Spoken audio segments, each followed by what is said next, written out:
Hello everyone, कैसे हैं बच्चों आप सब। I hope all of you are good. Income under the head other source start करा था, वेरी वेरी इजी टॉपिक। तो लेते हैं second class income under the head other source. क्या क्या चीजें पढ़ ली थी बच्चों हमने। कैजुअल इनकम डन किया था हमने, ठीक है। गिफ्ट ऑलरेडी हमने पढ़ा हुआ है। इंटरेस्ट इनकम हमने देखा था। आज हम पढ़ेंगे forfeiture of advance and key man payment receive under key man insurance policy to a person who is not an employee. जो एम्प्लॉय नहीं है उसको पैसा मिल रहा है। किस चीज का? की मैन इंश्योरेंस पॉलिसी का। ये होता क्या है अभी समझे, ठीक है। और से मैंने आपको बता दिया, फैमिली पेंशन है वो बता दिया, ठीक है। फिर डिविडेंड इनकम रह जाएगा बस, ठीक है। चलिए समझते हैं पहले की मैन को। तो ये सारी चीजें आई होप आपको समझ आ गई होंगी। फैमिली पेंशन की मैन देखो क्या होता है। की मैन अगर मैं बात करूं, एक बिजनेसमैन है मिस्टर एक्स, इसका एक एम्प्लॉय है mister R. This is very important for the business. अगर ये चला गया तो हमारा बिजनेस ठप हो जाए। देखो आप कहीं जॉब करते हो ना, आपकी काम की वैल्यू बहुत होती है अगर आप अच्छे से काम करते हो। कुछ एम्प्लॉय ऐसे हैं जिनकी कोई वैल्यू नहीं है, एम्प्लॉयर को रोज उनको देख के गुस्सा आता रहता है, ऐसे एम्प्लॉय भी हैं, ठीक है। कुछ एम्प्लॉय इतने इंपॉर्टेंट एम्प्लॉय हैं जिनको एम्प्लॉयर हटा नहीं सकता, उन्हीं के काम की वैल्यू होती है। उनके लिए क्या करवाता है की मैन इंश्योरेंस पॉलिसी, उस एम्प्लॉय का इंश्योरेंस करा लिया जाता है। तो बहुत इंपॉर्टेंट होता है किसी बिजनेस के लिए, उस पर्सन का क्या करा लिया जाता है, इंश्योरेंस करा लिया जाता है। अब इंश्योरेंस मिस्टर एक्स ने कराया मिस्टर आर का, ठीक है। की मैन इंश्योरेंस वाला इंश्योरेंस। अब इसने प्रीमियम पे करा, प्रीमियम पे करा तो ये अपने पीएनएल में डेबिट कर लिया। अपने पीएनएल में क्या करेगा, debit.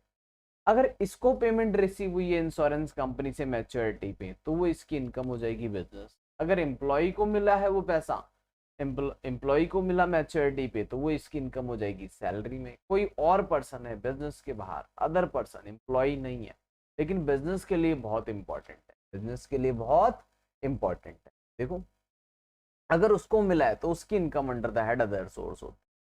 If employer take a policy in the name of an employee, किसी एम्प्लॉय के नाम पे लेता है जो बहुत इंपॉर्टेंट है, तो उसको की मैन इंश्योरेंस पॉलिसी बोलते हैं। प्रीमियम जो भी पे करा हुआ एम्प्लॉयर ने अलाउड है डेबिट करना, कहाँ पर, profit and loss account. Maturity पे जो भी इनकम आएगी एम्प्लॉयर की इनकम होगी तो बिजनेस इनकम। एम्प्लॉय को अगर पैसे मिल जाए तो salary income. Any other person, इसके अलावा कोई और पर्सन है, एनी अदर पर्सन है अगर बच्चों जो कंसिडर किया जिसको बिजनेस के लिए वेरी इंपॉर्टेंट है। डायरेक्टर, क्या डायरेक्टर जो एम्प्लॉय नहीं होता, वेरी इंपॉर्टेंट है। सच पॉलिसी इज कॉल्ड की man insurance policy. if payment has been received by such person it is called considered to be income under the head other source। कोई income the head other source, normal rate पे tax होगा, ठीक है। तो ये हो गया की मैन इंश्योरेंस पॉलिसी वाली बात। इसको भी एक बार नोट कर लेना, काफी इंपॉर्टेंट है बच्चे, ठीक है। तो income under the head other source में अभी हमने इंटरेस्ट इनकम देख लिया, डिविडेंड इनकम अभी पेंडिंग है, डिविडेंड इनकम भी अभी हम, ठीक है। पहले ये की मैन इंश्योरेंस पॉलिसी वाला पार्ट आपको आ गया। अगर की मैन इंश्योरेंस कराया गया है उसका कोई अमाउंट मिलता है मैच्योरिटी पे, that is income the head other source. Employee नहीं होना चाहिए, बिजनेसमैन नहीं होना चाहिए, बाकी किसी को, ठीक है। बिजनेसमैन को एम्प्लॉयर को मिल रहा है तो वो कौन सी इनकम है बच्चों, बिजनेस, ठीक है। एम्प्लॉय को मिल रहा है तो salary, other than employ other than employer मिल रहा है तो वो इनकम हेड अदर सोर्स, ठीक है। डायरेक्टर एम्प्लॉय नहीं होता ना, बट इंपॉर्टेंट बहुत होता है बिजनेस के बिना काम नहीं चलेगा, ठीक है। अगला पार्ट देखते हैं, forfeiture of advance money. Forfeiture of advance money, advance forfeited due to failure of negotiation for transfer of capital assets. बच्चों आपने कैपिटल, मिस्टर ए और मिस्टर बी, दो पर्सन है, mister A and mister B, दोनों ने एक agreement करा। इसने कहा भाई मेरे पास लैंड पड़ी हुई है 80 लाख रुपीज की, मुझे सोल्ड करनी है। मिस्टर बी ने कहा ठीक है, ये पकड़ो 5 लाख रुपए एडवांस, बाकी पैसे मैं 2 महीने बाद देता हूँ। अब 2 महीने बाद मिस्टर बी ने कहा ये लैंड तो बेकार है, मेरे काम की है नहीं यार, ये नहीं खरीद पाया, इससे पैसे का जुगाड़ नहीं हुआ। मिस्टर बी ने मना कर दिया, भाई मैं नहीं खरीद रहा। मिस्टर ए ने बोला जो 5 लाख रुपए दिए थे वो मैं फॉरफिट कर रहा हूँ, मैं नहीं देता वापस। अगर मिस्टर ए ने 5 लाख नहीं दिए तो मिस्टर ए की इनकम हो गई।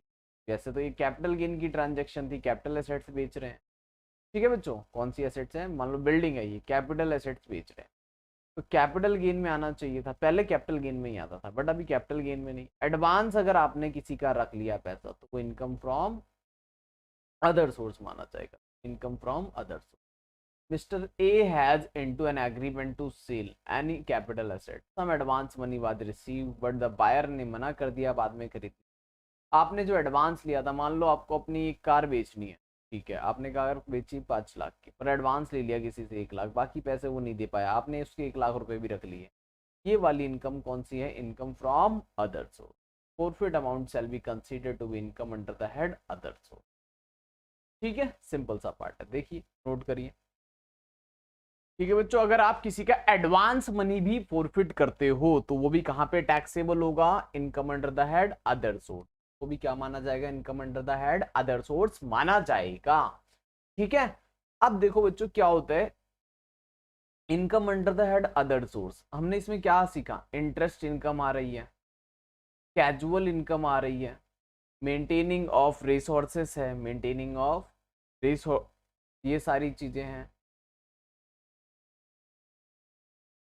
और क्या था इसके अलावा? इंटरेस्ट इनकम के अलावा डिविडेंड इनकम, डिविडेंड अभी पढ़ना है। ठीक है, डिविडेंड, या फिर आपने किसी का अमाउंट फोरफिट कर लिया, वो भी इनकम फ्रॉम अदर सोर्स। ये सारी इनकम टैक्सेबल है। कैजुअल वाली 30% है, बाकी सारी चीजें नॉर्मल रेट, बाकी सब क्या है हमारा? Normal rate. Keyman insurance policy है, फैमिली पेंशन है, ठीक है, इंटरेस्ट है, ये सारी चीज। अच्छा, क्या इसमें से खर्चे अलाउड हैं? कैजुअल इनकम में से तो खर्चे नहीं घटाने देते, कैजुअल इनकम से एक्सपेंस घटाना अलाउड नहीं है। अब देखो बच्चों, आपने मान लो वो खरीद लिया, कोई बॉन्ड्स खरीदे, वहां से इंटरेस्ट इनकम आ रही है तो वो भी टैक्सेबल है। बॉन्ड खरीदने पे क्या कोई एक्सपेंडिचर होता है तो वो अलाउड होगा या नहीं? यस, अलाउड होना। कैजुअल इनकम में नहीं अलाउड है, कोई बात नहीं, बाकी जगह तो अलाउड होना चाहिए। ठीक है, तो बाकी जगह अगर होते हैं तो अलाउड है, नहीं होते तो कोई बात नहीं। तो देखो कहाँ कहाँ अलाउड है एक्सपेंडिचर फॉर फ्यूचर के बाद। डिडक्शन ऑफ अलाउेबल एक्सपेंसेस, कुछ एक्सपेंस होते हैं जिनकी डिडक्शन अलाउड है सेक्शन 57 में। वैसे तो कोई खर्चा होता नहीं है, वैसे कोई खर्चा नहीं होता, वैसे तो कोई खर्चा अलाउड होता ही नहीं है। कहाँ पे नहीं अलाउड होता था? लॉटरी वाले में, कैजुअल इनकम में कोई नहीं होता था। वो बात लिखी है बच्चों सेक्शन 58 में। सेक्शन 57 में लिखा है क्या क्या अलाउड होता है, तो एक बार सेक्शन 58 पहले पढ़ लेते हैं। देखो section 58, as per section 58 subsection 4, no deduction in respect of any expenditure, कोई भी एक्सपेंडिचर अलाउड नहीं होगा जब आप इनकम निकाल रहे होगे। लॉटरी वाली, क्रॉसवर्ड पजल्स वाली, रेस इंक्लूडिंग हॉर्स रेस वाली, ठीक है, कार्ड गेम्स वाली, अदर गेम्स, गैम्बलिंग, यहाँ पर कोई भी एक्सपेंडिचर अलाउड नहीं होगा। सेक्शन 58 सबसेक्शन 4, कोई भी एक्सपेंडिचर अलाउड नहीं। ठीक है, ये लिख लो इसको एक बार, सेक्शन 58 सबसेक्शन 4 को। फिर देखते हैं सेक्शन 57। ठीक है, कोई भी खर्चा अलाउड नहीं है। कहां पर? लॉटरी, गैम्बलिंग, ठीक है, इसमें लगा दिया आपने हॉर्स रेसेस, कार्ड गेम्स, यहां पर कोई भी अलाउड नहीं है। ठीक है, तो सेक्शन 57 क्या कहता है, कहां कहां पर अलाउड है? देखो, in case of dividend income, अगर आपकी डिविडेंड इनकम है in respect of unit of mutual funds और income in respect of specified company, interest expenditure earn, interest आपने अर्न करा है। मान लो किसी कंपनी में मैंने पैसे लगाए, म्यूचुअल फंड खरीदे या डिपॉजिट्स कर दिए 5 लाख रुपए, उस पर इंटरेस्ट आया, कितना ले लेते हैं? चलो इंटरेस्ट ले लेते हैं भाई। इंटरेस्ट मिला है इसको हमें पूरे साल का 15%, 75,000 का इंटरेस्ट आ गया। Interest expenditure on such income is allowed at deduction but maximum 20% of such income include in the total income without deduction under this section. अब देखो क्या लिखा हुआ है, ये मीनिंग क्या है इसका? ठीक है, इंटरेस्ट एक्सपेंडिचर, ये 5 लाख रुपए में लोन लेकर आया था, कहीं लोन लेकर आए थे, यस, ये 5 लाख रुपए मैंने बैंक से लो, कितने परसेंट? 9%। इंटरेस्ट जा रहा है मेरा 45,000, क्या लेस कर लूँ इसमें से? यस, अलाउड है, लिखा तो है। Interest expenditure on such income is allowed at deduction subject to maximum, maximum कितना? 20% of such income, 20% of such income, पूरा नहीं, 20% करके देखो इसको पहले। 75,000 का 20% कितना होता है? 75,000 का सर 20% हो रहा है 15,000 रुपये। घटाने, हाँ इतना ही घटाने देंगे। ठीक है, include in the total income without deduction under this. ठीक है, तो ये बात लिखी हुई। अच्छा, इंटरेस्ट बहुत ज़्यादा होता है, मान लो इंटरेस्ट मिला मेरे को यहाँ पर 40%, तो कितना इंटरेस्ट आ जा 40 तो बहुत ज़्यादा हो गया ना, 30% ले लेता हूँ, 30% इंटरेस्ट मिला। 30% कितना होता है इसका 5 लाख का, 30% हो गया 1,50,000। अब इसका 20% करके देख, यानी इनकम का 20% करके देख लेना। अच्छा, इंटरेस्ट मिला 1 साल में 40%, 2 लाख रुपए, 2 लाख का 20% करके देख लो 40,000। अच्छा, ये 5 लाख रुपए जो मैं लोन पे लाया था ना, ये 5% पे ही मिल गया था मुझे लोन, 25,000। अब ये पूरा घटा लो, कोई दिक्कत, यानी मैक्सिमम 20% ऑफ इनकम, ये लिखा हुआ है मैक्सिमम कितना 20% ऑफ सच इनकम, इससे ज़्यादा नहीं। कोई ऐसे नहीं बोलेगा मैं लेकर आया 1 लाख रुपए लोन पे, लोन लिया 1 लाख रुपए, कितने परसेंट पे, 4% पे लोन लिया है सर, 4,000 का। अब इस पैसे को इन्वेस्ट कर दिया, उस पर इंटरेस्ट मिला है, इंटरेस्ट मिला इन्वेस्ट करके, कितना मिला इंटरेस्ट, मान लो 1 लाख रुपए इन्वेस्ट करे और आपने कमाए, किसी कंपनी में इन्वेस्ट करा, हायर रिस्क पे 20% आया 20,000, इनकम कितनी आई 20,000, एक्सपेंस कितना हुआ 4,000, क्या लेस कर लूँ इसमें से 4? यस और इनकम का 20% तक अलाउड है। अच्छा, ये लोन मुझे मिला होता मान लो 7%, तो इंटरेस्ट कितना होता 7,000, फिर 7,000 लेस नहीं कर पाते, जो इंटरेस्ट आया इसके 20% से ज़्यादा नहीं कर पाओगे, ये बात लिखी। ठीक है, in case of interest on security any reasonable sum paid by way of commission आपने दिया है सिक्योरिटी खरीदने में, रेम्युनरेशन दिया है बैंकर्स को, वो सारी चीज़ें अलाउड है। ठीक है, जेन्युइन एक्सपेंस है तो अलाउड है, कोई दिक्कत नहीं, but lottery, crossword puzzles, games वहाँ अलाउड नहीं है। ठीक है, income consist of recovery for employee as contribution to any provident fund. ठीक है, a deduction will be allowed accordance with the provision, तो नॉर्मल एक्सपेंडिचर है, अलाउड है। Where the amount to be charge under this head from letting on hire machinery plant and machine. अच्छा देखो, ये क्या part है फोर्थ वाला, इसको बोलते हैं आपने अपना घर किराए पे दिया, आपके पास एक घर है वो किराए पे दिया। अगर आप अपना घर किराए पे देते हो तो वो हाउस प्रॉपर्टी इनकम होती है। मैंने कहा घर के साथ साथ फर्नीचर भी दे देते हैं, एसी भी दे देते हैं, ठीक है, और आइटम्स भी दे देते हैं, तो इसको क्या बोलते हैं हम बच्चों, ये आपने जो फैसिलिटी रेंट पे दी, ये इनकम फ्रॉम अदर सोर्स, ये क्या है, इनकम फ्रॉम अदर सोर्स। अब इनके लिए जो एक्सपेंडिचर है वो अलाउड है, कोई दिक्कत नहीं, ये बात लिखी हुई है देखो। ठीक है, इसके लिए जो एक्सपेंडिचर है वो अलाउड है। Where the income chargeable under this from letting on hire. ठीक है, लेटिंग क्या है, hire of machinery plant furniture, ये सब विद और विदाउट बिल्डिंग, कोई प्रॉब्लम नहीं है। The amount paid on account of current repairs machine, ये सारी चीज़ें अलाउड है। ठीक है, या फिर the amount of premium paid in respect of insurance वगैरह करा रखा है, या डैमेजेस वगैरह के लिए मशीनरी का, प्लांट का, आप मशीन किसी को किराए पे देते हो, मशीन की रिपेयर वगैरह, वो सारी चीज़ें अलाउड है। ठीक है, फिर ये खर्चे लेस कर सकते हो, नॉर्मल डेप्रिसिएशन अलाउड है, नॉर्मल डेप्रिसिएशन भी अलाउड है। In case of income in nature of family pension में मैंने आपको बता ही दिया 15,000 और 1/3 विच एवर इज। ठीक है, मैक्सिमम 15,000, इससे ज़्यादा नहीं। Any other expenditure not being in nature of capital expenditure, capital expenditure spread out, expend wholly and exclusive for the purpose of making earning such income, इस तरह की चीजें अलाउड है। और क्या है फिर, in case of income by way of interest मिल रहा है, ये इंपॉर्टेंट पार्ट है, देख लो, नोट भी कर लेना इसको।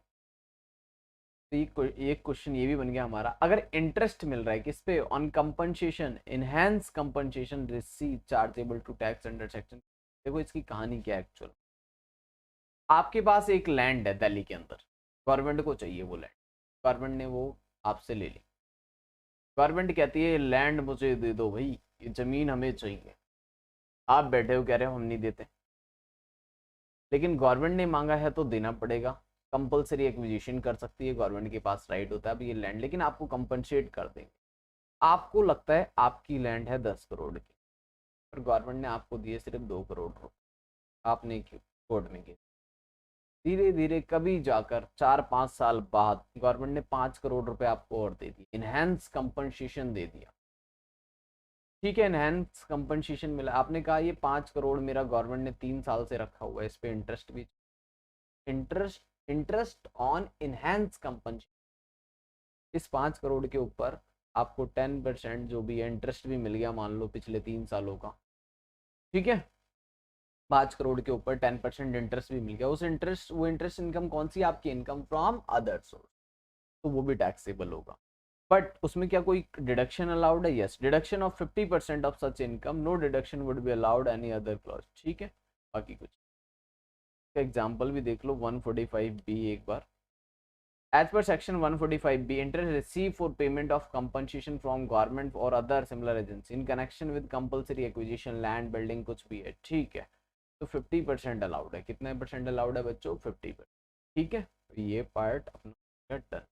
खर्चे अलाउड हैं, कहाँ पे खर्चे अलाउड नहीं, जहाँ पर जेन्युइन एक्सपेंस होते हैं वहाँ पे गवर्नमेंट अलाउड करती है, ठीक है, लॉटरी वगैरह में अलाउड, ठीक है।